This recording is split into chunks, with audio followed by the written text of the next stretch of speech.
Ayo, segera download Quran Tadabbur, tafsir dalam genggaman Anda.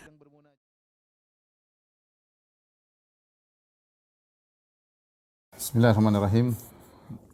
Assalamualaikum warahmatullahi wabarakatuh.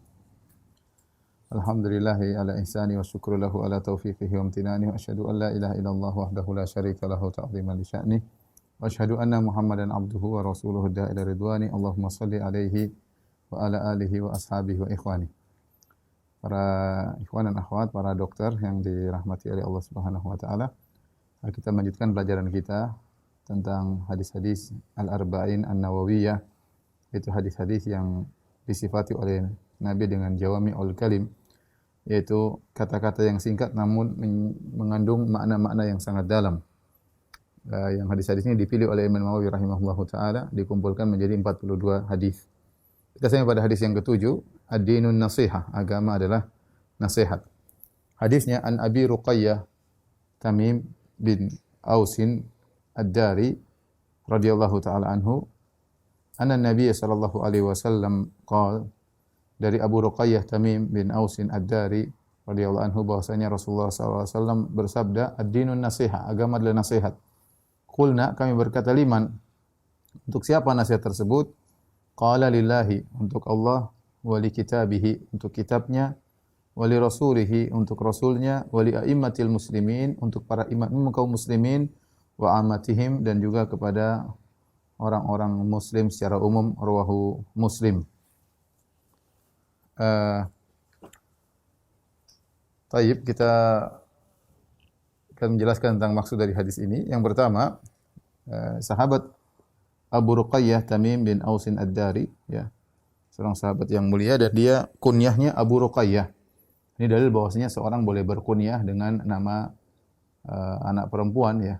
Seperti Tamim bin Ausin Ad-Dari, dia kunyahnya Abu Ruqayyah, ya, dan kebanyakan orang berkunyah dengan nama anak laki-laki, ya. Karena kunyah bisa dengan anak laki-laki, bisa dengan anak perempuan, bisa juga dengan ponakan seperti Aisyah radhiyallahu anha kunyahnya Ummu Abdillah, dan bisa juga dengan sesuatu yang ada pada dirinya seperti Abu Hurairah, Abu Kucing, ya. Kenapa? Karena Abu Hurairah suka dengan kucing, ya, sehingga disebut Abu Hurairah. Seperti Ali bin Abi Thalib juga ketika sedang tidur kemudian badannya penuh dengan pasir, maka Nabi dengan tanah Nabi bangunkan, kata Nabi, kum Abu Turab, bangunlah wahai Abu Turab, yaitu orang yang ada pasirnya. Sehingga kunyah babnya luas, ya. Terkadang dengan anak laki-laki, terkadang anak perempuan, terkadang dengan hewan yang dia sukai, terkadang sesuatu yang dia geluti, ya, atau sesuatu yang ada pada dirinya seperti Abu Turab, sebagaimana Nabi memanggil atau mengkunyah Ali dengan Abu Turab. Kemudian Tamim bin As-Saudari, Abu Ruqayyah meriwayatkan Nabi sallallahu alaihi wasallam qala, Nabi berkata, ad-dinun nasiha, agama adalah nasihat, ya. Agama adalah nasihat. Ketika Nabi berkata agama adalah nasihat, para sahabat bertanya, nasihat untuk siapa, ya? Dan ini di antara metode Nabi sallallahu alaihi wasallam agar para sahabat fokus ketika mendengar sabda Nabi sallallahu alaihi wasallam. Dan metode Nabi banyak, ya. Terkadang Nabi memegang sahabat tersebut, kemudian Nabi baru sampaikan hadis. Terkadang Nabi bertanya, ya, atadri, tahukah engkau? Terkadang, dan ini banyak dalam hadis, Nabi bertanya. Ini metode pengajaran Nabi agar orang perhatian, ya. Demikian juga kadang Nabi sallallahu alaihi wasallam mengatakan 3 perkara, 7 perkara, ya, sehingga orang perhatian. Ketika 3 perkara apa sih? Timbul pertanyaan. Kadang Nabi bilang 7 perkara, mereka jadi pertanyaan, apa sih 7 perkara tersebut? Di antaranya Nabi berkata seperti ini, ad-dinun nasihat, agama adalah nasihat, ya. Timbul pertanyaan, nasihat buat siapa? Ya, Nabi tidak langsung menjelaskan, tapi Nabi menunggu sahabat bertanya, ya. Ya, Nabi menunggu sahabat bertanya. Terkadang Nabi untuk menarik perhatian, Nabi kasih teka-teki. Seperti Nabi berkata kepada para sahabat, inna minasyajari lama barakatuhu ka barakatil muslim. Sungguhnya ada pohon yang keberkahannya seperti keberkahan seorang muslim. Dalam riwayat kata Nabi sallallahu alaihi wasallam, la tahattu waraquha, daunnya tidak pernah gugur, ya. Hadithuni ma hiya, kabarkan kepadaku apa pohon tersebut. Ya, akhirnya sahabat bertanya, menjawab salah, akhirnya yang benar Ibnu Umar, hiya nakhlah, dia adalah terbetik dalam benak Ibnu Umar adalah korma, tapi Ibnu Umar tidak mengucapkannya. Kemudian Nabi mengatakan itu adalah korma. Jadi maksud saya, dalam pengajaran pun Nabi sallallahu alaihi wasallam berusaha membawakan metode-metode agar orang-orang bisa paham, ya. Dulu saya masih kuliah di Universitas Madinah, ada guru saya Dia kalau ngajar kadang dia berdiri, kemudian dia mengajar psikologi waktu itu ilmu nafs. Psikologi, kemudian terkadang dia kakinya satu dia letakkan di kursi, dia rubah modelnya. Orang semua jadi perhatian terus karena dia terkadang merubah posisi dia, kemudian kadang dia jalan sana jalan ke sini ya. Ini hanya metode, ini perkara bebas, yang penting ketika seorang berbicara agar maksudnya isolul maklumat, agar wawasan tersebut sampai kepada murid-murid. Tapi kita akan bahas hadis yang sangat agung, yaitu hadis yang nomor 7, ad-dinun nasihah ya.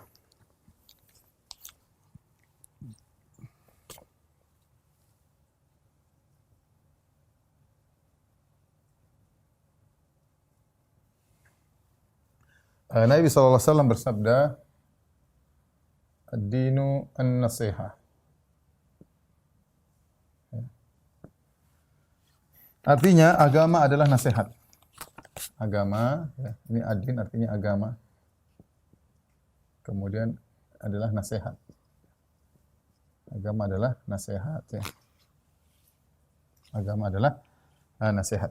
Di sini Rasulullah SAW menekankan tentang pentingnya nasihat.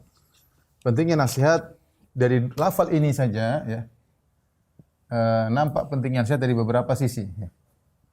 Nampak pentingnya nasihat dari beberapa sisi.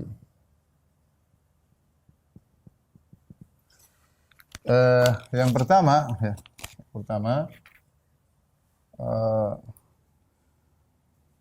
di sini disebut al-mubtada'nya, mubtada dan khobarnya. Ini kalau kita i'rabkan ini mubtada, ini khobar. Ad-din mubtada, an-nasihat khobar. Mubtada dan khobarnya sama-sama ma'rifat. Ini sudah pernah kita belajar ya, tentang belajar bahasa Arab ya. Pada dasarnya biasanya mubtada adalah ma'rifat, khobar adalah nakirah. Ya, biasanya demikian ya. Misalnya at-talibu qaimun. At-talibu ma'rifat, ada alif lamnya. Qaimun nakirah, yang menunjukkan sang pelajar sedang berdiri. Tetapi ketika mubtada dan khobarnya ma'rifat, maka seakan-akan itulah, kita artikan itulah, seperti at-talibu al-qaim. Mahasiswa itulah yang sedang berdiri ya. At-talib al-qaim. Jadi kalau kita mau artikan, seakan-akan ini memberi faedah hasar. Yufidu al-hasar, yaitu pembatasan. Pembatasan. Ya, sehingga artinya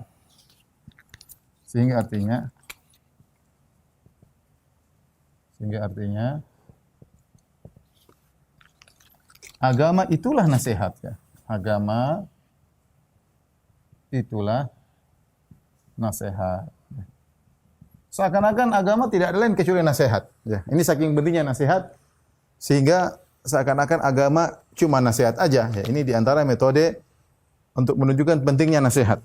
Ini yang pertama. Yang kedua, ya, kita tahu bahwasanya materi agama sangat banyak. Materi tentang agama sangat banyak.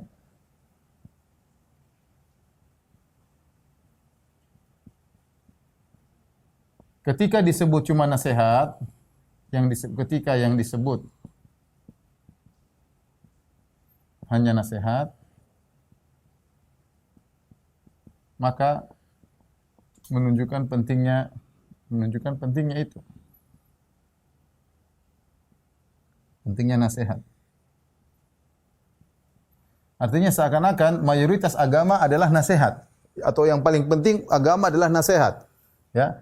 Ad-dinun nasihat, perhatikan. Ad-dinun nasihat. Ini sama dengan sabda Nabi.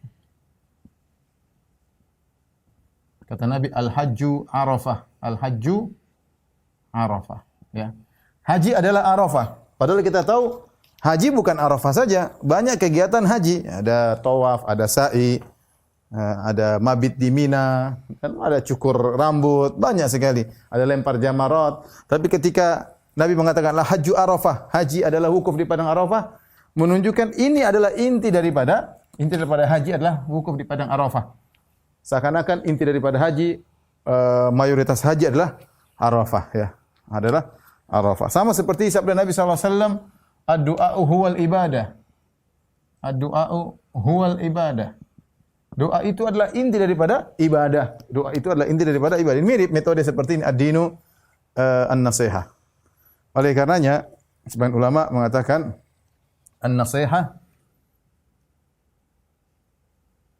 imaduddin wa mu'zamuhu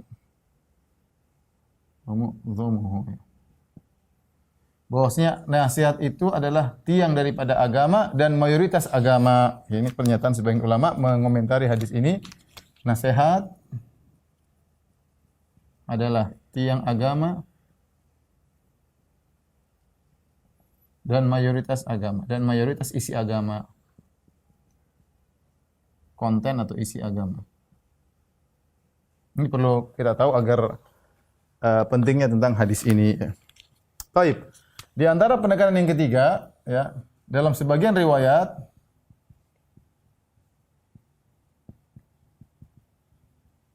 Nabi sampai ngulang 3 kali. Nabi SAW sampai ngulang 3 kali.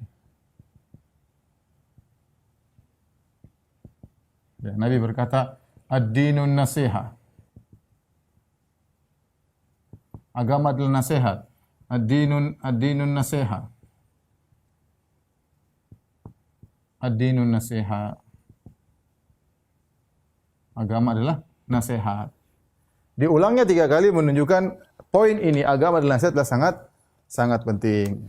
Jadi Nabi benar-benar perhatian terhadap masalah ini. Sampai saya kalau tidak salah tadi lafal dari Imam Nawawi mengatakan bahwasanya agama berputar di atas nasihat. Dalam Sahih Muslim, nanti saya cek kembali ya, dalam syarah Sahih Muslim.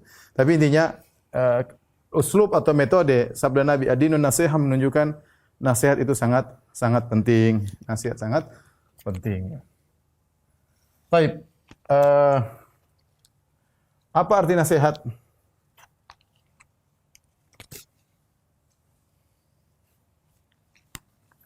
Makna nasihat.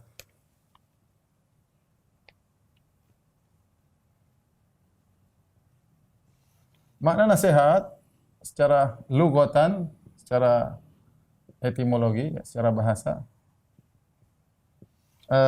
diambil dari nasoha, ya. Dan ada 2 makna nasoha. Dari an-nasoha sama dengan al-khulus, ya, atau al-ikhlas. Al-ikhlas. Ini makna pertama, ya. Contohnya mereka katakan nasahtul asal, ya. Contoh nasahtu al-asal, ya. Ai khalastuhu minasyama', ai khalastuhu minasyama'. An-nasuh atau al-khulus itu murni. Murni artinya secara bahasa murni atau memurnikan. Memurnikan. Contoh saya katakan nasahtul al-asal, ya. Aku nasihati asal. Apa maksudnya aku nasihati asal? Aku nasihati madu. Maksudnya adalah aku membersihkan madu dari kotorannya. Ini secara bahasa. Jadi bisa artinya membersihkan, memurnikan, membersihkan, ya. Makanya disebut juga mereka mengatakan az-zahabu an-nasih. Az-zahabu nasih yaitu emas yang nasihat. Apa maksudnya emas nasihat? Emas nasihat, ya. Maksudnya adalah emas murni, tidak tercampur dengan campuran-campuran yang mengotorinya. Ini secara bahasa ada 2 makna. Ini makna yang pertama. Waqila, kata Al-Khattabi, makna yang kedua. Makna yang kedua. Ini juga penting, yaitu bahwasanya nasihat ma'khudhatun min nasahar rajul thawbahu, ya. An-nasiha ma'khudhatun min nasahar rajulu thawbahu. Nasahar rajulu thawbahu idza khatahu, ya. Nasihat diambil dari kata seseorang lelaki, seorang menasehati bajunya. Menasehati bajunya. Apa maksudnya? Yaitu sama dengan menjahitnya, menjahit. Menjahit atau menambal lubang-lubangnya.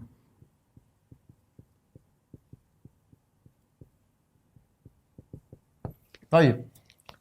Ini kita perlu ngerti makna etimologi agar kita bisa mengambil kesimpulan dari makna terminologi, makna istilah, ya. Makna istilahan.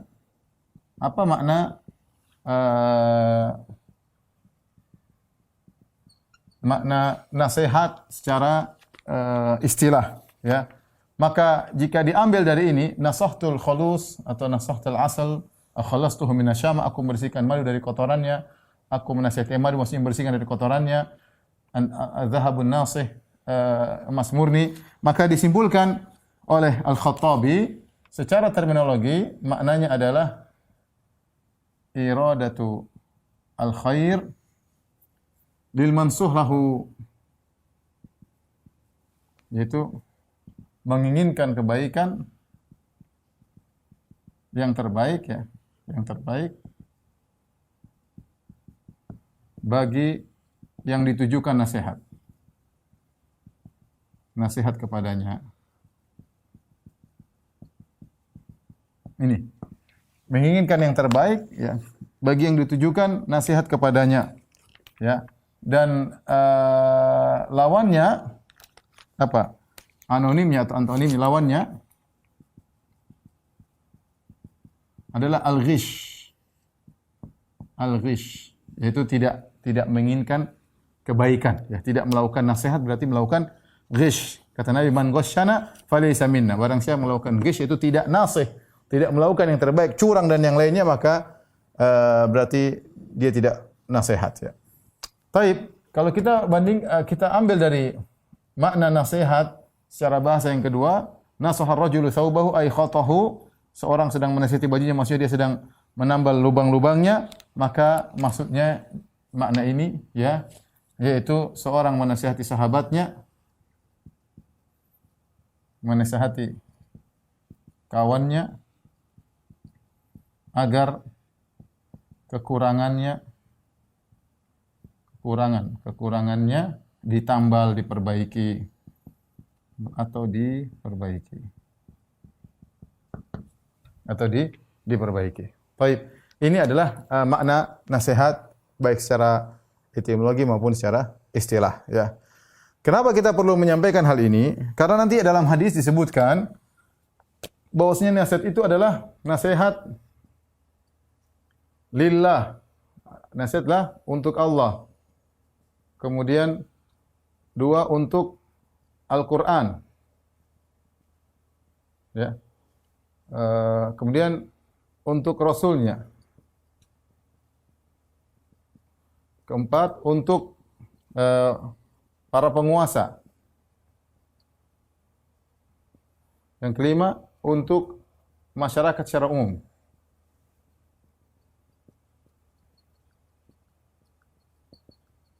Masyarakat secara umum.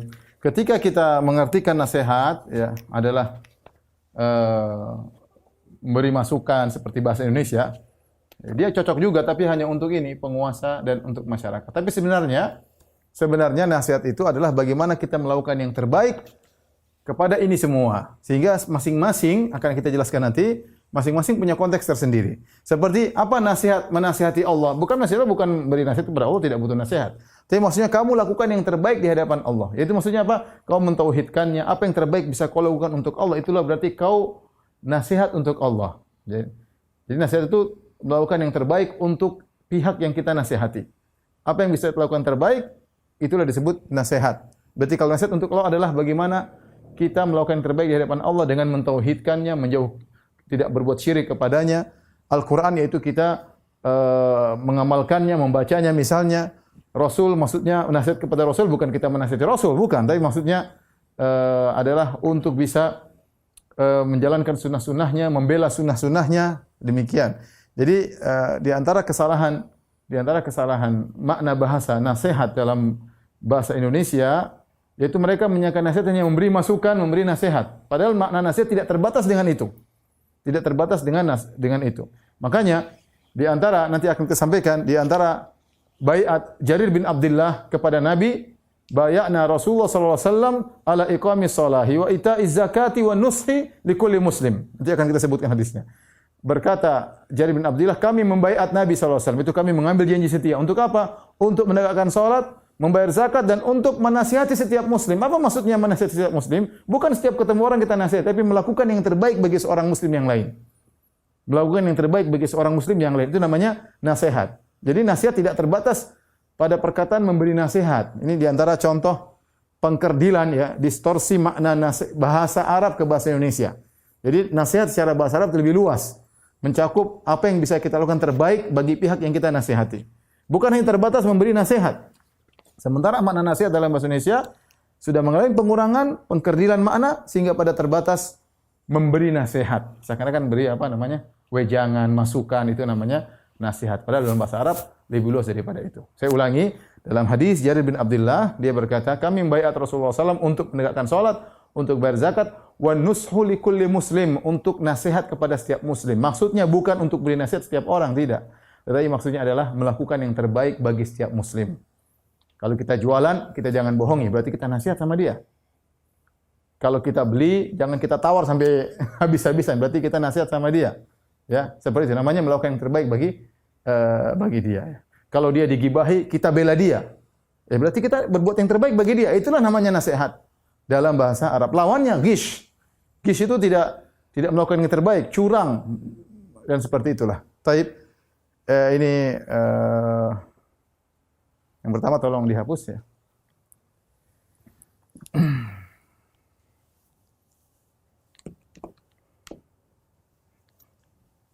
Taib, ikhwan dan akhwat yang dirahmati Allah Subhanahu wa taala. Sambil menunggu papan tulis dihapus, saya akan bacakan beberapa hadis-hadis, ya, beberapa hadis yang berkaitan dengan nasihat. Ternyata hadis-hadis Rasulullah sallallahu alaihi wasallam yang berbicara tentang nasihat banyak, ya. Di antaranya nasihat kepada kaum muslimin secara umum. Tadi di antaranya hadis Jarir bin Abdullah radhiyallahu taala anhu, sudah saya jelaskan tadi. Kata beliau, bayatun Nabiyya sallallahu alaihi wasallam. Aku membaiat Rasulullah, yaitu aku mengambil janji setia dari Nabi sallallahu alaihi wasallam. Ala iqamis shalah, untuk menegakkan salat, wa ita'iz zakat, dan untuk bayar zakat, wa nushi likulli muslim, dan untuk menasihati setiap muslim. Tadi saya katakan maksudnya apa? Melakukan yang terbaik bagi setiap muslim, ya. Bukan hanya nasihat, maksudnya melakukan yang terbaik. Contohnya apa? Kalau kita jual barang, kita enggak nipu dia. Ini barangnya barang benar, berarti kita nasih kepada dia. Seperti itu. Kita nasih kepada dia, ya. Kemudian contohnya saya sering sampaikan juga, misalnya kita sewa losmen tersebut misalnya milik seorang muslim, kita sudah bayar semuanya, namun kita jaga barangnya, tidak kita rusak barangnya dalam losmen tersebut. Kalau kita keluar, AC-nya kita matikan, lampunya kita matikan, TV-nya kita matikan, jangan kita bilang kan dia sudah bayar, sama aja, nyalain matiin sama aja tetap bayarnya. Itu namanya kita enggak nasih. Kalau kita nasih kepada setiap muslim, itu kita melakukan yang terbaik. Kira-kira kalau saya jadi pemilik losmen, apa yang saya sukai? Yang saya sukai penyewa hotel atau penyewa losmen berbuat yang baik, yaitu jaga kebersihan, tidak merusak barang-barang losmen atau barang-barang hotel. Kalau keluar lampu dimatikan, TV dimatikan, AC dimatikan, apalagi keluar sampai 5 jam, 6 jam. Seperti itu namanya seorang nasih. Ya, jadi nasih maksudnya melakukan yang terbaik bagi iradatul khair, melakukan yang terbaik, ingin yang terbaik bagi pihak yang dinasihati. Kemudian di antara juga nasihat bagi kaum muslimin yang lain, seperti hadis yang lain, hakul muslim alal muslim. Kata Nabi sallallahu alaihi wasallam, hak seorang muslim terhadap muslim yang lain ada 6. Di antaranya, idza stansahaka fansah lahu. Kalau dia minta nasihat, maka nasihatilah. Jika dia minta nasihat dari, maka nasihatilah. Ya. Dalam riwayat yang lain, idza stansaha ahadukum akhahu falyansah lahu. Jika salah seorang dari kalian minta nasihat kepada saudaranya, maka berilah nasihat. Berilah nasihat. Kemudian juga hadis-hadis tentang nasihat, misalnya hadis-hadis datang dalam menasihati wulatul umur. Bagaimana menasihati pemerintah? Datang juga hadis-hadis seperti Sabda Nabi SAW, Inna Allaha yarda lakum thalathan. Sungguhnya Allah ridha kepada kalian 3 perkara. Yarda lakum an tuti'uhu wa la tusyriku bihi syai'a. Allah suka kalian senang kalau kalian beribadah kepada Allah semata dan tidak berbuat syirik sama sekali. Wa anta atasimu bihablillahi jami'an wa la tatafarraqu. Hendaknya kalian memegang tali Allah bersama-sama dan jangan tercerai-berai. Kemudian yang ketiga, wa antu nasihu man wallahu Allahu amrakum, dan kalian menasihati orang yang Allah jadikan kekuasaan kalian di bawah mereka. Yaitu kalian menasihati penguasa. Allah suka kalau kalian menasihati penguasa. Antu nasihu man wallahu Allahu amrakum. Kalian menasihati penguasa yang Allah jadikan mereka berkuasa atas kalian. Ya, ini Allah suka. Kenapa? Karena kalau penguasa dinasihati dan dia mengambil nasihat, maka manfaatnya banyak. Manfaatnya banyak. Maka orang yang berusaha menasihati penguasa, maka dia disukai oleh Allah Subhanahu wa taala. Contoh juga kata Nabi sallallahu alaihi wasallam, salasun la yaghillu alaihinna qalbu imri'in muslim. 3 perkara kalau seorang muslim melakukannya akan hilang kedengkian dari hatinya. Tidak ada ghil, tidak ada kedengkian sama sekali. Apa 3 perkara tersebut? Ikhlasul amali lillah, ikhlas kepada Allah Subhanahu wa taala. Orang ikhlas dia akan hilang dari penyakit ghil, penyakit macam-macam. Yang kedua, wa munasahatu wulatil umur, menasihati penguasa. Menasihati penguasa ini perkara yang bisa menghilangkan kedengkian. Ya. Bagaimana? Dengan menasihati yang baik. Datang, mungkin kita lawan kejengkelan, kita ngomong baik-baik, kita ingin dia baik. Ya. Ketika seorang berusaha menasihati penguasa dengan cara yang terbaik, maka Allah akan menghilangkan kedengkian dari hatinya. Yang ketiga, waluzumu jama'atil muslimin, yaitu melazimi jamaah kaum muslimin. Baik. Para ikhwan dan akhwat, para dokter yang dirahmati Allah Subhanahu wa taala, di antara dalil yang menunjukkan bahwasanya urgensinya nasihat, bahwasanya para rasul membangun dakwah mereka di atas nasihat. Para rasul membangun dakwah mereka di atas nasihat. Sebagaimana kalau kita baca Surat Al-A'raf, Allah sebutkan bagaimana mereka mengatakan kami menasihati. Seperti Nabi Nuh alaihissalam ketika dia berdakwah kepada kaumnya, dia berkata, Uballigukum risalati Rabbi wa ansahu lakum wa a'lamu minallahi ma la ta'lamun. Apa kata Nabi Nuh kepada kaumnya? Aku menyampaikan risalah, pesan-pesan, surat, pesan-pesan dari Rabbku kepada kalian. Wa ansahu lakum, dan aku ingin kebaikan bagi kalian. Wa ansahu lakum, aku ingin kebaikan bagi kalian. Wa a'lamu minallahi ma la ta'lamun, aku nasihati kalian. Aku ansahu lakum maksudnya aku nasihat bagi kalian, itu aku ingin kebaikan bagi kalian. Wa a'lamu minallahi ma la ta'lamun, dan aku tahu apa yang kalian tidak ketahui. Demikian juga Nabi Hud, dia mengatakan uballigukum risalati rabbi wa ana lakum nasihun amin. Ya, aku menyampaikan risalah-risalah Allah kepada kalian wahai kaumku. Wa ana lakum nasihun amin, dan aku adalah pemberi nasihat yang terpercaya. Lihat, semua dakwah mereka dibangun di atas nasihat. Ya. Demikian juga Nabi Saleh, ya. Dia mengatakan uballigukum risalata rabbi wa nasahtu, ya, qad ablagtukum risalata rabbi wa nasahtu lakum. Aku telah menyampaikan risalah dari Rabbku dan aku nasihati kalian. Nabi Syuaib pun demikian. Qad ablagtu risalati rabbi wa nasahtu lakum. Aku nasihati kalian. Jadi semua, baik Nabi Nuh, Nabi Hud, Nabi Saleh, Nabi Syuaib, semuanya berdakwah dengan menyampaikan nasihat, karena mereka ingin kebaikan bagi umatnya. Taib, dalam hadis, ya, Rasulullah SAW ketika ditanya, "Qulna liman ya Rasulullah?" Nasihat untuk siapa? Maka Rasulullah SAW jelaskan nasihat ada 5 pihak yang untuk dinasihati, ya. 5 pihak untuk dinasihati. Kata para sahabat, "Qulna liman ya Rasulullah?" Buat siapa ya Rasulullah? Kata Nabi SAW, "Lillah." Nasihat kepada Allah. Nasihat, ya, ditujukan kepada Allah atau berkaitan dengan Allah. Lillah. Kemudian wali kitabihi, ya.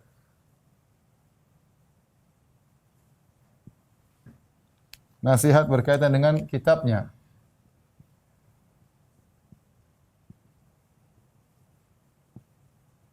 Al-Quran. Kemudian yang ketiga, wa li rasulih. Nasihat berkaitan dengan Rasulnya.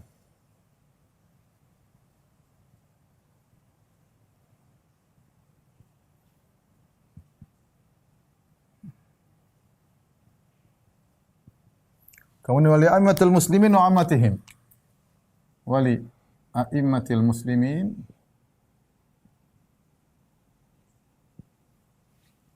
kepada imam-imam, kepada para penguasa. Kemudian ammatihim yang kelima adalah wa ammatihim, kepada masyarakat umum, kepada kaum muslimin secara umum.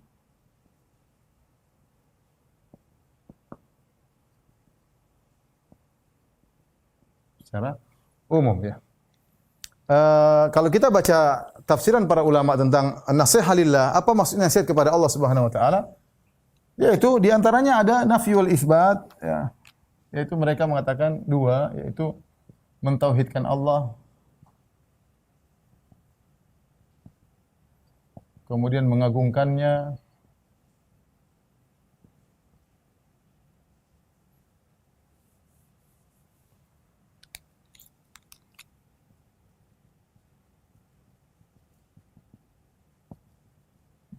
terus menjauhkan diri dari kesyirikan. Menjauhkan diri dari kesyirikan. Kesyirikan, ateis dan lain-lainnya ya. Ateis dan lain-lain ya. Jadi selalu ada sisi menetapkan dan selalu ada sisi pembelaan terhadap Allah. Kalau Anda benar-benar adalah hamba yang nasih kepada Allah, yaitu Anda mentauhidkan Allah, mengagungkan Allah, menjauhkan diri dari syirik, kemudian Anda bantah orang-orang yang tidak bertauhid kepada Allah. Anda bantah orang-orang yang bersifat ateis kepada Allah. Berarti Anda melakukan yang terbaik di hadapan Allah. Nanti semuanya berkaitan dengan kitab. Allah juga membantah orang-orang yang mengkritik Al-Quran, sama dengan nasihat kepada Rasul, yaitu menjalankan perintah Rasulullah, dan membantah orang-orang yang menyimpang terhadap sunnah-sunnah Nabi sallallahu alaihi wasallam. Tapi saya bacakan ya perkataan Ibnu Daqiq al-Id satu persatu.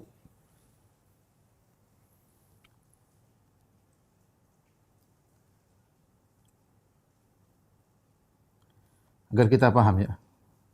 An-nasihatu lillahi ta'ala. Ibnu Daqiq al-Id adalah salah seorang ulama bermadzhab Syafi'i. Beliau punya buku Syarah Arba'in Nawawiyah. Ya, Ibnu Daqiq al-Id seorang ulama besar. Dia dulu bermadzhab Maliki, kemudian dia rubah menjadi madzhab Syafi'i. Ada yang mengatakan masih madzhab Maliki, tapi zahir dari tulisan-tulisan beliau dalam kitab Ihkamul Ahkam, beliau bermadzhab Syafi'i ya.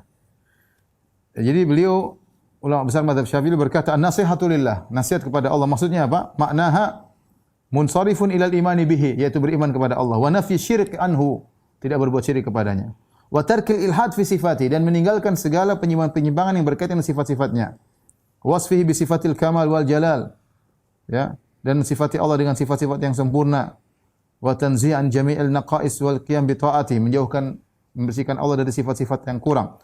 Kemudian wal qiyam bi ta'atihi, yaitu taat kepadanya, wajtinab ma'siyatihi, dan juga menjauhi maksiat kepada Allah, dijauhi, wal hubbu fihi, dan mencintai karena Allah Subhanahu wa taala, wal bughdhu fihi, membenci karena Allah Subhanahu wa taala, wa jihadu man kafara bihi, dan berjihad kepada orang yang kufur kepada Allah, wal i'tiraf bi ni'matihi wa syukru 'alaiha, nasihat kepada Allah maksudnya kita mengakui nikmat dari Allah, bersyukur atas nikmat tersebut, wal ikhlas fi jami'il umur, ikhlas dalam segala perbuatan hanya untuk Allah Subhanahu wa taala, wa du'a ila jami'il awsafil madhkura wal hath 'alaiha wa talatuf bin nas, ya. Kemudian menyeru kepada segala perbuatan-perbuatan yang sifat-sifat yang disebutkan di atas, mendakwakan orang kepada apa yang tadi kita sebutkan di awal ya, tentang bagaimana sikap nasihat di hadapan Allah Subhanahu wa taala.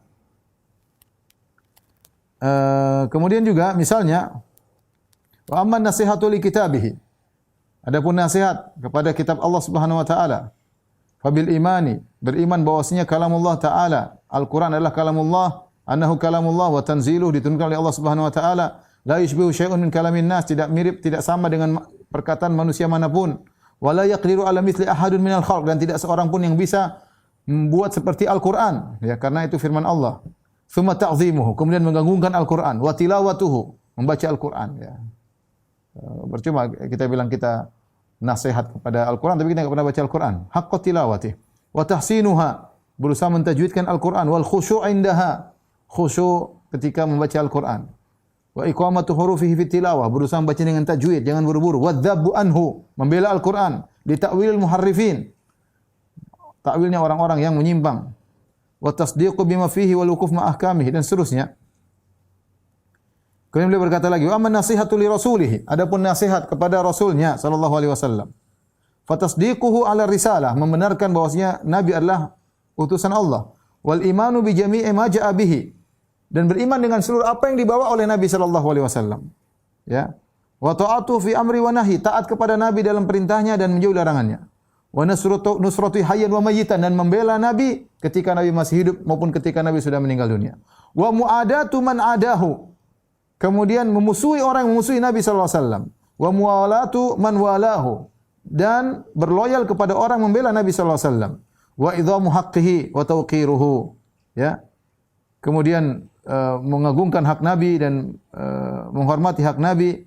Wa ihya'u tariqatihi wa sunnatihi, kemudian menghidupkan sunnah Nabi sallallahu alaihi wasallam. Wa ijabatu da'wati wa nashri sunnatihi, menyebarkan sunnahnya. Wa nafyu tuhmati anha wa isti'tharu ulumiha wa tafaqquh fi ma'aniha, dan seterusnya. Ya. Kemudian ada tuduhan-tuduhan tidak benar kepada Nabi harus dibantah. Kemudian mengajarkan ilmu-ilmu dari sunnah-sunnah Nabi sallallahu alaihi wasallam, ya. Dan seterusnya. Banyak dia sebutkan. Ini di antara perkataan yang Daqiqul Id.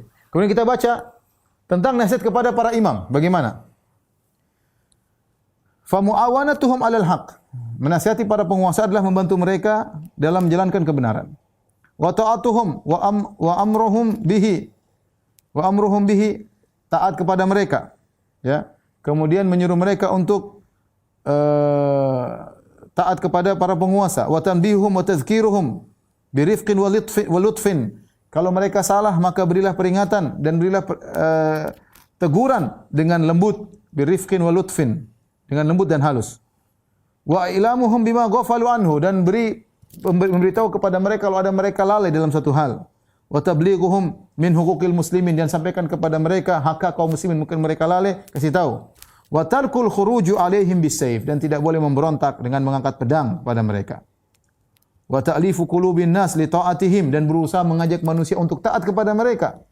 Was salatu khalfahum, dan juga salat di belakang mereka.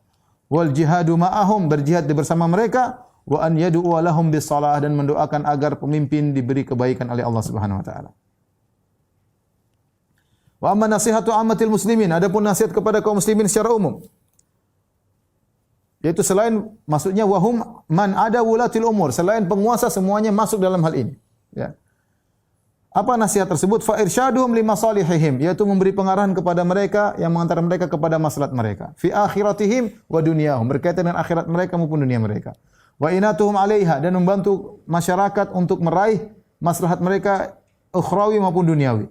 Wa satru auratihim, dan menutup aib-aib mereka. Wa saddu khalatihim, ya, menutup kekurangan-kekurangan mereka, ya, yang bolong-bolong dari mereka. Wa daf'ul madar anhum, menolak kemudaratan dari mereka. Wa jalbul manafi'i lahum, dan mengantarkan manfaat bagi mereka. Wa amruhum bil ma'ruf wa nahyum 'anil munkar, menyuruh mereka untuk kebaikan, melarang mereka dari kemungkaran, birifqin wa ikhlas, dengan penuh kelembutan dan penuh keikhlasan. Wa syafaqatu 'alaihim, rahmat kasih sayang kepada mereka.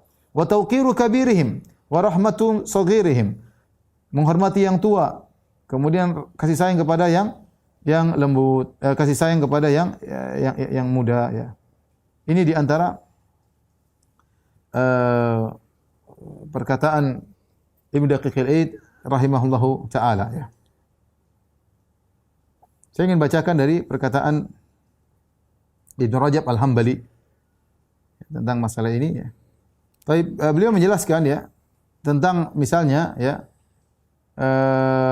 tentang beliau menukil, ya, perkara ini perkataan jadi Ibnu Rajab Al-Hambali ketika menjelaskan tentang makna nasihatillah wali kitabi wali rasuli wa aimatul muslimin, beliau menukil dari perkataan Abu Amr bin Salah, seorang ahli hadis. Abu Amr bin Salah juga dari mazhab Syafi'i. Ya, Abu Amr bin Salah juga dari mazhab Syafi'i. Kemudian ketika beliau menjelaskan tentang an-nasihah li kitabihi, ya, an-nasihah li kitabihi, yaitu bagaimana nasihat terhadap Al-Quran. Setelah beliau menjelaskan beriman kepada Al-Quran, mengagungkan Al-Quran, membaca Al-Quran dengan benar, ya, memahami, mentadabburi ayat-ayatnya. Kemudian apa? Wa dzabbi tahrifil ghalin, dan membela Al-Quran dengan membantah orang-orang yang membuat penyimpangan dalam penafsiran Al-Quran. Wa ta'nil mulhidina anhu, dan juga bagaimana orang-orang mulhid yang mencela Al-Quran kita harus bela. Jadi di antara berbuat nasihat pada Al-Quran, selain kita mengagungkan, kita juga bela Al-Quran. Kita juga bela. Kalau orang menafsirkan ngawur, ya, seperti orang liberal yang menafsir Al-Quran ngawur-ngawur, kita harus bela. Kalau kita nasihat Al-Quran, kita adalah nasih kepada Al-Quran, kita harus bela Al-Quran. Tidak boleh kita biarkan Al-Quran ditafsirkan dengan seenaknya sendiri. Wan nasihatu li rasulihi. Ini perkataan Abu Amr bin Salah. Dan nasihat kepada Rasulullah sama, qaribun min dzalik, sama dengan sebelumnya, yaitu beriman kepada Nabi, apa yang didatangkan oleh Nabi sallallahu alaihi wasallam, mengagungkan Nabi, menghidupkan sunnah-sunnahnya, ya. Kemudian musuh orang yang musuhinya, sampai beliau berkata, kemudian membela, berloyal kepada orang-orang yang loyal kepada Nabi sallallahu alaihi wasallam, kemudian berakhlak dengan akhlak sunnah-sunnah Nabi sallallahu alaihi wasallam. Wa mahabbatu alihi, mencintai keluarga Nabi sallallahu alaihi wasallam, wa sahabatihi, dan juga mencintai sahabat-sahabat Nabi sallallahu alaihi wasallam, ya.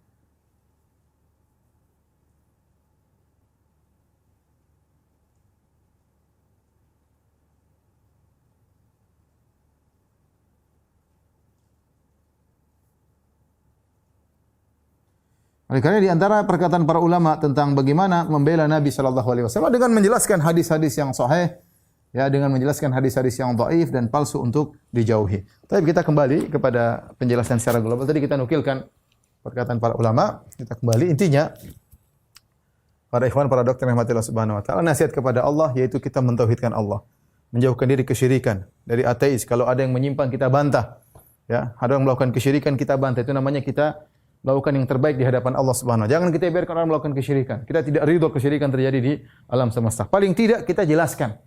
Kita jelas ini syirik, ini enggak boleh. Syirik besar maupun syirik kecil, berarti kita nasih lillah, ya. Jangan sampai seorang gara-gara takut dicerca oleh orang lain akhirnya tidak menjelaskan tentang kesyirikan, ya. Kita jelaskan tentang kesyirikan. Masalah mereka ikut enggak ikut urusan mereka, yang penting kita sudah membela hak Allah Subhanahu wa taala. Sama Al-Qur'an juga demikian, ya. Kita harus menjelaskan Al-Quran dengan baik, membuat orang cinta kepada Al-Quran. Mereka baca Al-Quran, ya, tidak tersibukkan dengan kebanyakan medsos sehingga tidak baca Al-Quran, ditinggal, jadikan dipajang sehingga penuh dengan debu. Kita ingin manusia cinta dengan Al-Quran, ya. Apapun kondisi mereka, mereka tetap baca Al-Quran, berusaha pelajari, tadabburi ayat-ayatnya. Rasulullah juga demikian, menghidupkan sunnah-sunnah Nabi. Kita ajarkan sunnah-sunnah Nabi. Buka Sahih Bukhari, buka Sahih Muslim, buka sunnah-sunnah Nabi. Jangan kita ajarkan bid'ah kepada masyarakat. Ajarkan sunnah Nabi, ini adab sunnahnya begini. Kalau gini sunnahnya begini. Kalau sunnah tersebar, orang tidak akan melakukan bid'ah. Ya. Kapan bid'ah mulai merajalela? Tatkala sunnah tidak dikenal. Sehingga sunnah tertutup dengan bid'ah, ya. Kita ingin cinta kepada Nabi, ya, kita sebarkan ajaran Nabi sallallahu alaihi wasallam, ya. Jangan sampai sunnah Nabi tidak dipahami, ditinggalkan. Kemudian bid'ah yang kemudian berkembang, ya. Kita ajarkan sunnah Nabi sangat banyak. Kalau orang mau jalankan sunnah Nabi seluruhnya, tidak ada kesempatan bagi dia untuk melakukan bid'ah. Ya. Tidak ada kesempatan bagi dia untuk melakukan apa? Bid'ah. Karena sunnah Nabi dalam segala hal sudah diajarkan oleh Rasulullah SAW. Kemudian yang penting ini, wali aimatil muslimin wa amati. Perhatikan di sini ada poin yang saya sampaikan. Di sini Nabi membedakan antara nasihat kepada penguasa dengan nasihat kepada orang umum. Jadi beda. Nabi bedakan antara nasihat kepada penguasa dengan nasihat kepada orang umum. Oleh karenanya tidak sama nasihat kepada penguasa dan kepada orang awam. Ini tadi disebutkan oleh Ibnu Daqiqil Id, tidak boleh memberontak, membantu mereka kalau mereka benar, kalau mereka salah diperingatkan dengan penuh kelembutan, dengan penuh lutf, warif, dengan halus, ya. Kalau ada yang mereka lalaikan diingatkan. Jadi berusaha, karena tujuan kita adalah agar mereka menjadi baik.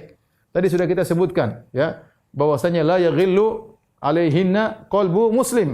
Tidak akan, kalau seorang muslim memiliki 3 perkara, maka hatinya akan bersih daripada ghil. Di antaranya munasahatu walatil umur, yaitu menasihati penguasa. Ya. Dia berusaha terkadang dia jengkel dengan apa yang dilakukan penguasa, tapi dia berusaha menasihati. Sehingga dengan demikian dia melawan kejengkelannya dan Allah akan hilangkan ghil dari hatinya. Ya. Jadi berusaha untuk, makanya saya ingat kepada para dai juga. Para dai kalau kebetulan ada penguasa memanggil untuk minta nasihat, nasihati. Kita datang nasihati, kesempatan kita untuk bisa menjalankan hadis ini. Kapan kita bisa menasihati apa? Penguasa. Kapan ketemu penguasa? Nasihati dengan cara pelan-pelan, dengan cara lembut, ya. Perhatikan penghormatan kepada dia, ya. Ada caranya kita menasihati apa? Penguasa, bukan kemudian kita jatuhkan, ya, kemudian kita rendahkan, apalagi di hadapan umum. Tentunya itu menyelisih penjelasan para ulama. Ya. Kita ingin kebaikan bagi penguasa. Ya. Adapun orang umum, ya, maka demikian juga kita ingin kebaikan bagi mereka, maka nasihatilah dengan adab-adab yang telah diajarkan oleh para ulama. Ya. Di antara adab-adab menasihati. Yang pertama berusaha diam-diam, tidak terang-terangan. Diam-diam, tidak terang-terangan. 4 mata, ya. Japri misalnya, ya. 4 mata atau japri. Kemudian tidak perlu cerita kepada orang lain.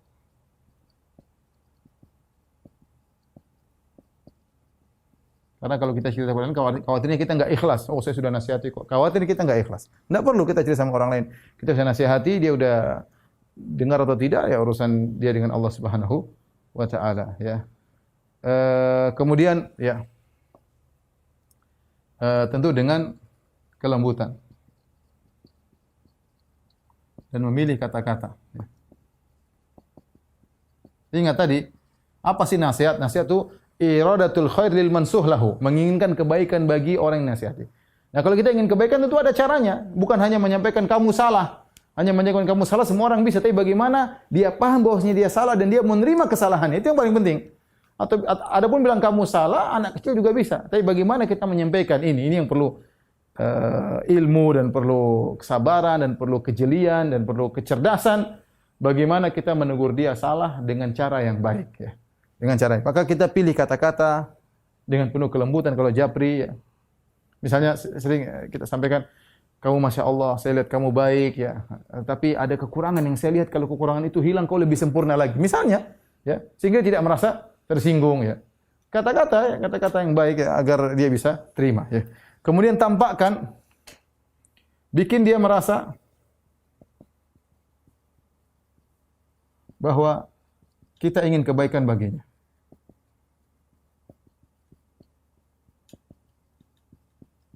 Gimana caranya? Ya, biar dia rasa bahwasanya kita tuh ingin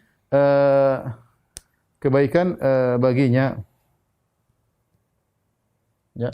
Ini perlu penting, ya, sangat penting, sehingga dia sadar bahwasanya kita ingin sebagaimana para nabi, wa ana lakum nasihun amin. Mereka sebutin, saya ini ingin kebaikan bagi kalian. Saya ini memberi nasihat yang terpercaya bagi kalian. Wa ansahu lakum, aku nasihati kalian. Wa nasahtu lakum, aku nasihati kalian. Mereka sampaikan.